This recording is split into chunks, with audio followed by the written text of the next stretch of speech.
So we have started this series about crossing over, called to cross over. We're looking at the life and the times of Abram and asking questions about what he did and why he did it and how it shapes our lives today. The message today is called Altars Calling, because with this message, we are going to see the beginning of Abram's journey of obedience after his father passes away. His father is the one that led the family from Ur to Haran, if you remember, and now it's going to be time for Abram to start his own journey without dad, without all of that safety and security. So our point of focus is going to be the fact that along the way, even early on, Abram is a man who builds altars. And so we're going to ask the question about those altars. Why did he do it? What did they mean? And what does it mean for us today that Abram built altars on that land? So let's go right to the text, Genesis chapter 12, starting in verse 4, going through verse 9. You can follow along in a Bible if you brought one with you, or simply follow along with the text on the screen behind me. Genesis 12, starting in verse 4. So Abram went, as the Lord had told him, and Lot went with him. Abram was 75 years old when he set out from Haran. He took his wife Sarai, his nephew Lot, all the possessions they had accumulated and the people that they had acquired in Haran, and they set out for the land of Canaan. And they arrived there. Abram traveled through the land as far as the site of the great tree of Moreh at Shechem. At the time, the Canaanites were in the land, and the Lord appeared to Abram and said, "To your offspring I will give this land." So he built an altar there to the Lord, who had appeared to him. From there he went on toward the hills east of Bethel, and he pitched his tent with Bethel on the west and Ai on the east. And there he built an altar to the Lord, and he called on the name of the Lord. Then Abram set out and continued toward the Negev. So before we get to the altar specifically, there are 2 points that I want to make that we see in the text that happen in the text before we start looking at the how and the why of Abram's altar building experience. Here's the first one. Abram is called to make a fresh start, though we may also want to label it a late start. A fresh start and a late start. We're told that after following his father to Haran, Abram is now hearing a call from God to start his own journey at what age? 75. 75. Whew. Right? So I ask this question. At the age of 75, are any of us today ready for a fresh chapter of life that will require risk and energy and perseverance and potentially battles with enemies? Is that what the average 75-year-old is looking forward to? Now, I'm nowhere near 75 yet. Although within a couple weeks, I'm going to have a birthday, and I am getting closer and closer to that looming milestone that starts with a 4. It's coming for me. I can feel it. So I'm not even close to being there yet at 75, but sometimes when I think, on my birthday about the future and what it might hold and what it might look like, I don't imagine 75 being a time that I'm ready to take on the world, to risk. I'm thinking 75 is a time when I'm hoping to be able to maybe slow down and rest and enjoy the benefits of all the risks I've already taken, all the energy I've already spent, all the perseverance I've already gone through, all the battles I've already fought. That's what I'm kind of hoping 75 looks like. But not Abram. At 75, he starts this whole new chapter, a journey of risk and perseverance. Now, to be fair, based on how long we know Abram will live, he's only about 43% of the way into his life. And so, adjusting for that, he would be about where a 32 to 35-year-old would be today.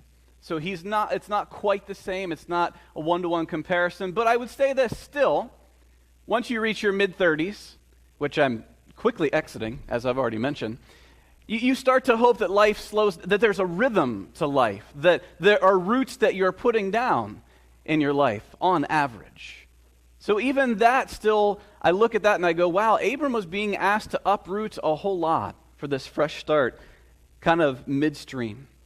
So all of that thinking led me to this conclusion. If you think that God might be done moving you or using you because you've reached a certain age or a place in your life, I want to tell you today, you are most definitely wrong. You're wrong.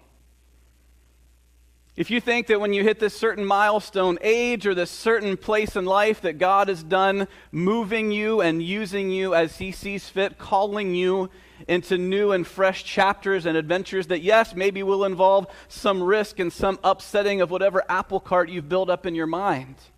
It's clear from Abram's story that God still does crazy things like that. Always be listening and attentive and willing if God calls, no matter where you are in life. So Abram makes this fresh start, and I want to note there's one small detail that crops up in the text, and I want to take an opportunity to hit on it because of the lesson I think it teaches us in a much larger frame. Right? It's a very small detail that we probably just kind of skipped over or read over and didn't think much about. Now, small details, I want you to know, matter. Even if they're small, they still matter. I would even say small details matter most when you work with larger distances. Right? Small details matter most when you work with larger distances. I've learned this a little bit in my very limited amount of time I've spent doing handiwork around the house, right? Anytime I need to do something that involves, cutting or nailing or screwing down or whatever, I kind of get to the point where I go, how long is this supposed to be again? Or how far apart are these things supposed to be? And I kind of look at it and eyeball it and go, close enough, right? And in most of the projects I've done, not a big deal because we're working with pretty small scale. But when you work with larger scales, even small details matter tremendously. For instance, if you're off by only a single degree, right? Just think about this for a moment. If you're only off by a single degree in measurement, after 1 foot, you will be off by 0.2 of an inch. Which is why I typically go, close enough. Because I don't work with larger scales like that, like these ones. Think about this one, though. After 100 yards, you would be off by 5.2 feet.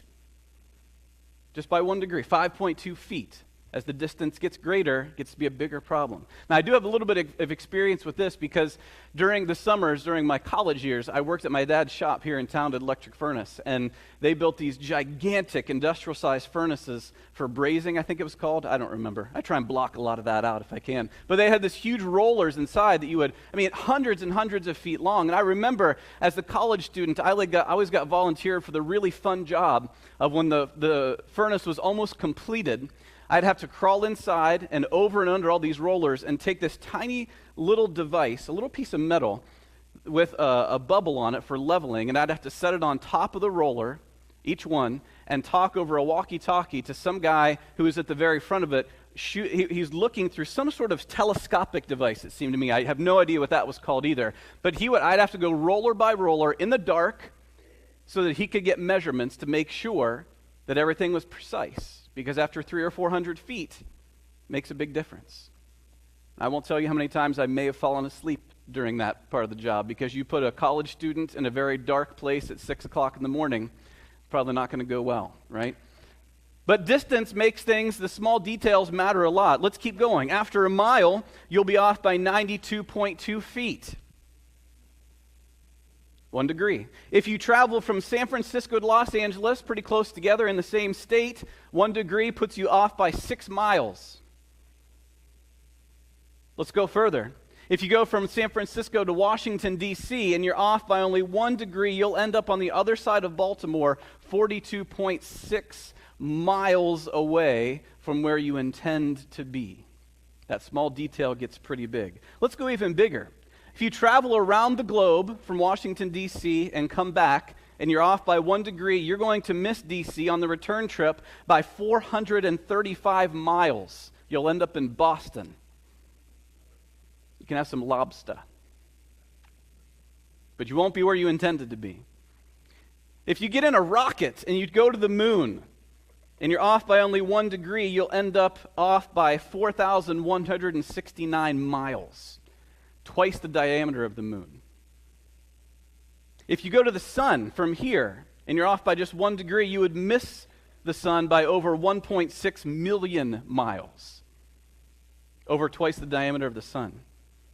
And at the top end, consider this, if you just travel from here to the nearest star other than the sun, and you're off by 1 single degree, you'll end up off course by 441 billion miles.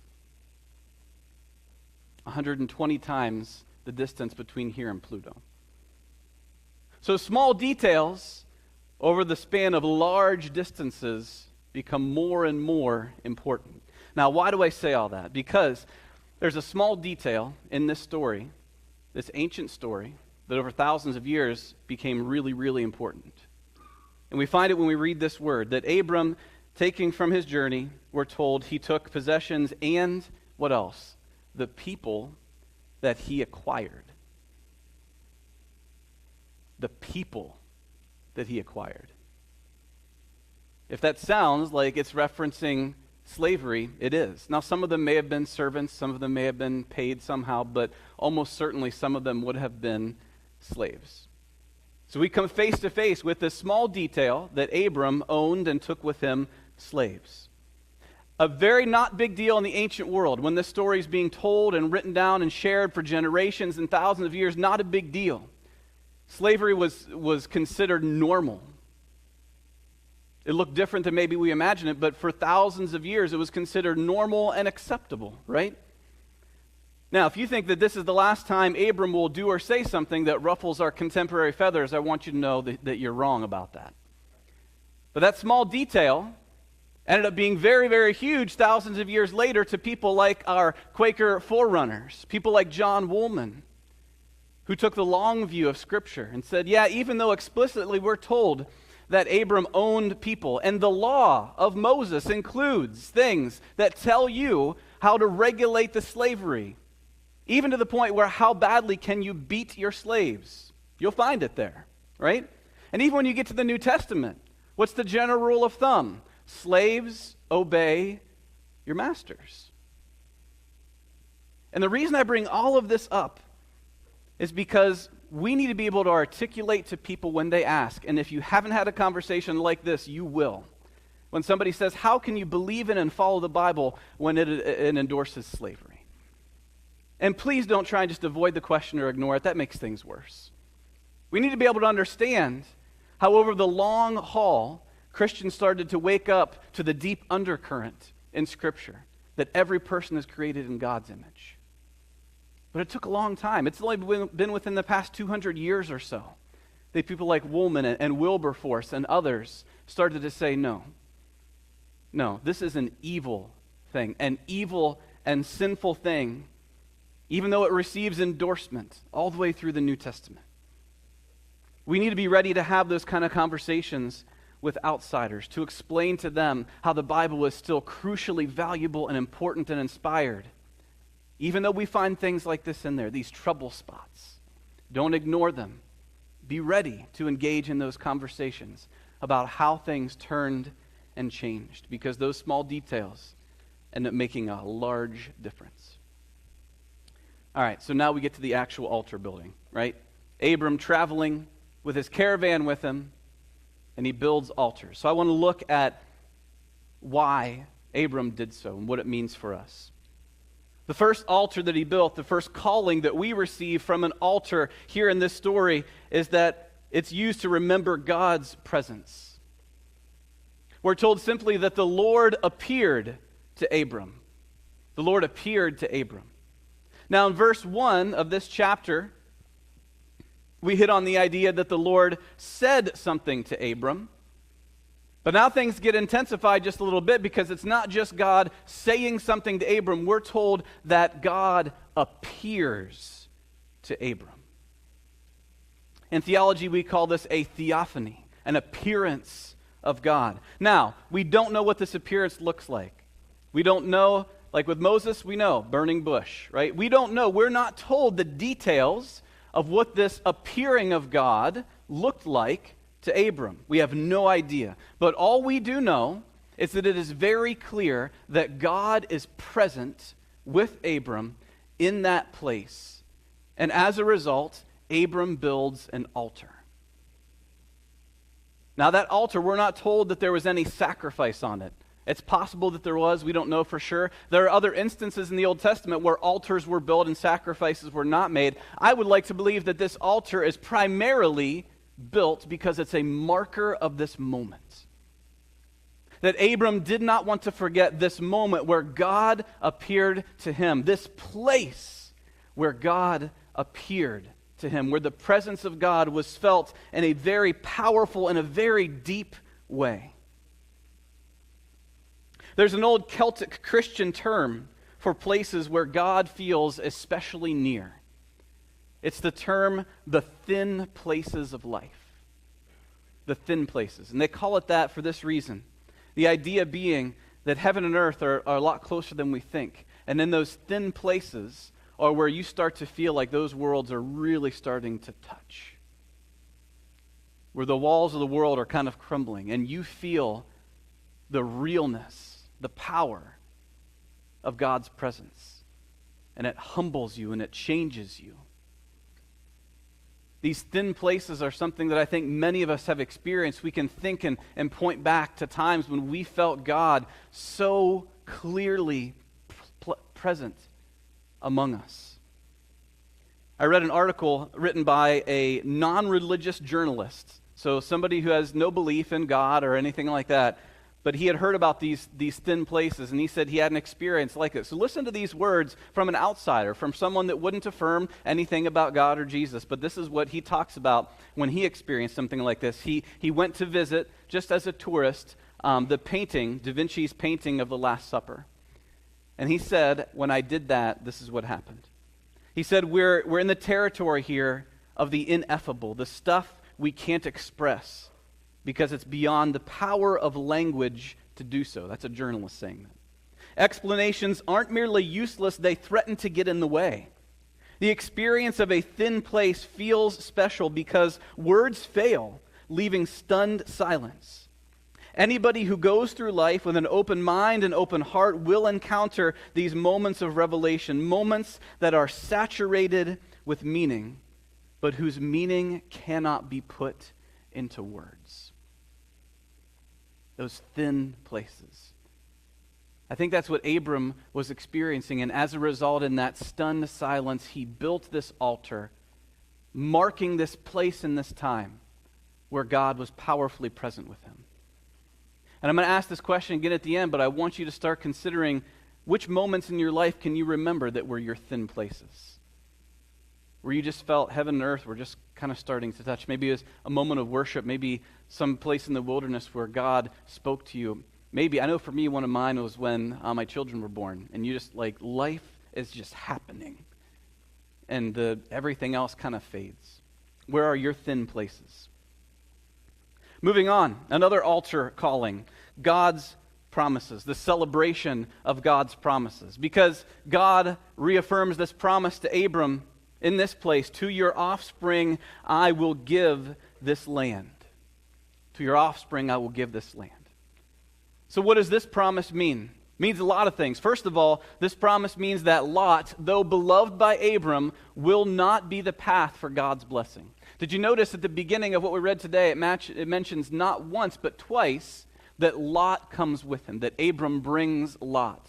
Now, part of that, I think, is to set up what's going to happen with Lot here in the near future, but part of it is just to show that Abram, who is childless, don't forget, I think looks upon Lot with a lot of love, treating him like a son. But God's promise reveals that as beloved as Lot may be, that is not the path of blessing God is choosing.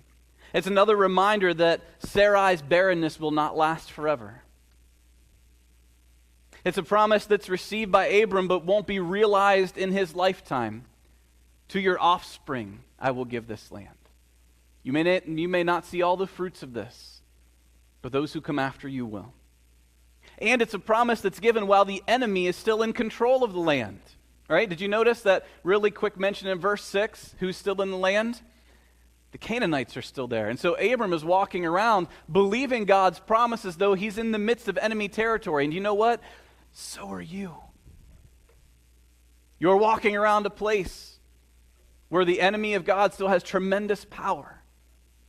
But God is still present with you. Just as he was with Abram. God is still calling you to believe in the promise, though sometimes we look around and wonder about the world that we live in.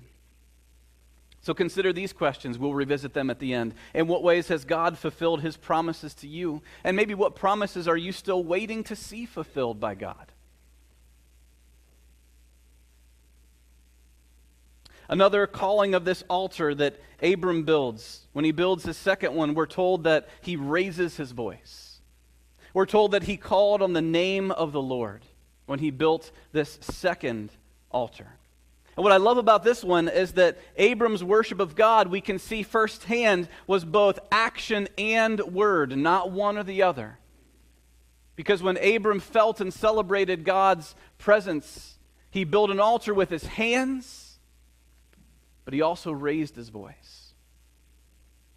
And if you think that Christianity is just about one or the other, about voicing your praise for God, or just living it out with your life, it's about both. Action and words, raising your voice. We don't know if Abram shouted or spoke or sang. We don't know. But we do know that he responded to God's provision thus far, maybe the promises that were coming in the future, and maybe he's speaking out or singing about his continued need for God to watch over him because this journey is far from over. But whatever it is, at this place, at this altar, we're told that Abram lifts his voice, raises his voice, and he calls out to God. Which leads us to ask, what kind of things are leading us to call out to God, whether in gratitude or in need? Because we still can call out to this God that Abram called out to. And then lastly, I believe that these altars are calling us to remember that we need to bless the next generation. We need to bless the next generation. We're entering an interesting period of history right now because we're entering a time period where I believe children will have no idea what a phone booth is. No clue. Sometimes we'll watch an older show on television and the kids will say, "What is that?" No clue what a phone booth is. Phone booths, you guys still know what phone booths are, right? Good?